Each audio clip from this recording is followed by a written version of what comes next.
शिव पुराण के अनुसार चिरकाल में भगवान सदाशिव और माँ आदिशक्ति काशी नगरी में भ्रमण कर रहे थे। उस समय भगवान सदाशिव ने माँ आदिशक्ति से कहा, हे देवी, मैं चाहता हूँ कि भूमंडल में दूसरा व्यक्ति भी हो। तब माँ दुर्गी ने कहा, हे प्रभु, आपकी सोच में संशय कैसा है? आप सृष्टि के पालनहार हैं। आपने सृष्टि के भलाई के लिए ऐसा सोचा होगा। उस समय भगवान सदाशिव ने देवी दुर्गा के संवाद को सुनकर अपने वाम अंग पर अमृत स्पर्श किया। इससे एक पुरुष की उत्पत्ति हुई, जिसके तेज से पूरा ब्रह्मांड प्रकाशमय हो गया।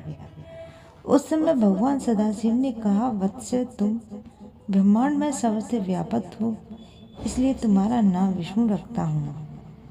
इसके बाद भगवान विष्णु ने कहा, हे प्रभु, मेरे लिए क्या आज्ञा है? तब भगवान सदाशिव ने उन्हें तप करने की आज्ञा दी। इसके बाद चिरकाल में भगवान श्री हरि विष्णु जी ने तप किया। इस तप के पुण्य प्रताप से जल की उत्पत्ति हुई, जिससे जीवन का सृजन हुआ।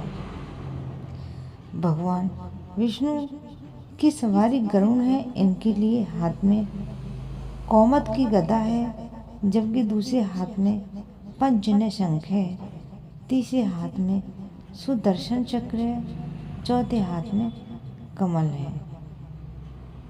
मत्स्य कुर्म वराह भगवान नरसिंह, वामन श्री राम, श्री कृष्ण परशुराम, बुद्ध कलिके।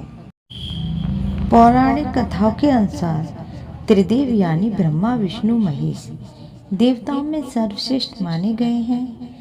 संसार के निर्माण, संचालन और संहार का कार्य इन तीनों के हाथ में है। इन त्रिदेवों में भगवान विष्णु पालनकर्ता के रूप में संसार को चलाते हैं। लेकिन क्या आप जानते हैं कि दुनिया के संचालनकर्ता श्री हरि विष्णु जी की उत्पत्ति कैसे हुई? इस संदर्भ में शिव पुराण कथा प्रचलित है। शिव पुराण में उल्लेख है, विष्णु जी की उत्पत्ति शंकर जी की इच्छा से हुई। शिव जी ने एक बार अपने मनोभाव प्रकट हुए। पार्वती कहा कि मैं सृष्टि का पालन करने में सक्षम हूँ। एक ऐसे श्रेष्ठतम साधक की रचना करना चाहता हूँ जो संसार का संचालन कर सके।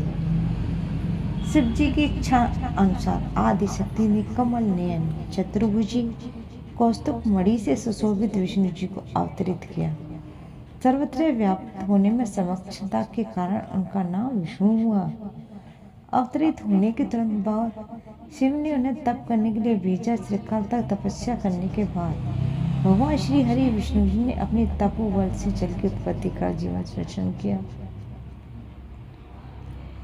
भगवान विष्णु की पत्नी लक्ष्मी जी, इसलिए उन्हें लक्ष्मीपति भी कहा जाता है।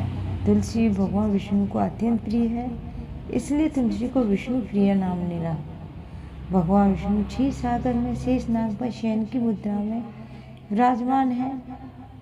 उनकी नाभि से उत्पन्न कमल में ब्रह्मा जी का वास है। ऋग्वेद में विष्णु जी को बृहच्छरीर, परम बलशाली, युवा कुमार आदि नाम दिए गए हैं।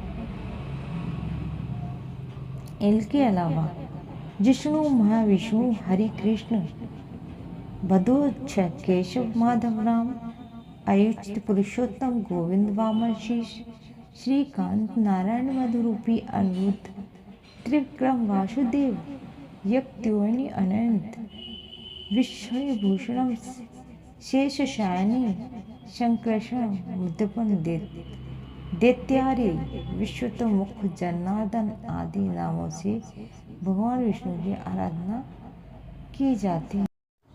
आज तक आपने और मैंने यही सुना है कि विष्णु जी के माता पिता नहीं हैं, वो ही जगत के रचनाहार है, अर्थात सृष्टि के रचयिता हैं।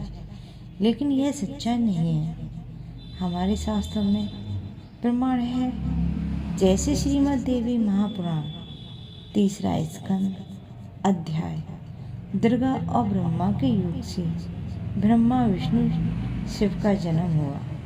अर्थात ब्रह्मा विष्णु महेश की माता दुर्गा जी और पिता काल निरंजन यानी ब्रह्मा। विष्णु जी केवल त्रिलोकनाथ हैं, वो पूर्ण परमात्मा नहीं है। सभी कहते हैं सबका मालिक एक है, लेकिन वो एक भगवान कौन है जिसकी भक्ति में हमें मोक्ष और सभी सुख प्राप्त हों। श्री हरि की कृपा होने पर जीवन में यश, वैभव, धन और सुख समृद्धि की कमी नहीं होती। कहते हैं जहाँ नारायण वास करते हैं वहाँ लक्ष्मी जी खुद चली आती हैं।